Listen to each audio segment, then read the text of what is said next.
بزنید، پرتاب کنید. حقشه، باید سنگسار بشه. سنگسارش کنید.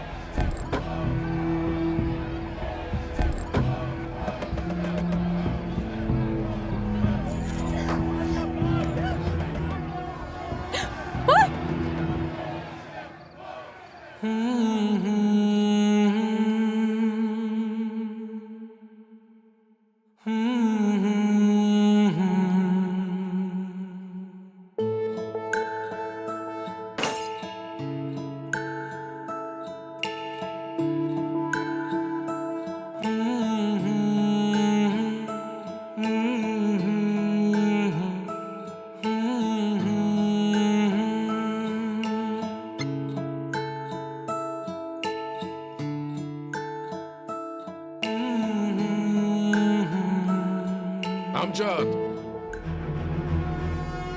عنایت، این چه مسخره بازیه هان؟ همسایه داری رو فراموش کردید و به خونم سنگ پرت میکنید؟ شرم و ادب رو فراموش کردید ها؟ وقتی همچین اشتباهی کردی همسایه داری یادت نیومد؟ کدوم شرم و ادب عمو؟ داری اشتباه میکنی امجد. این مسئله شخصی خودمه، مسئله 4 دیواری خونمه. با این کاری که شما دارید میکنید و تجاوز به حریم شخصی میگن. زنا رو میترسونید و تهدید میکنید و بهشون فحش میدید. خجالت نمیکشید؟ زن خودت اول به مو فحش داد. شرافت زمانی به کار میاد که روبرومون یه زن شریف باشه. دهانتو ببند. شما اینجوری از اینجا نمیرید. من به پلیس خبر میدم. به خونه من حمله کردید. گوش کن. از پشت بوم برو. اگه بابا پلیس صدا بزنه اول از همه تو رو میبره.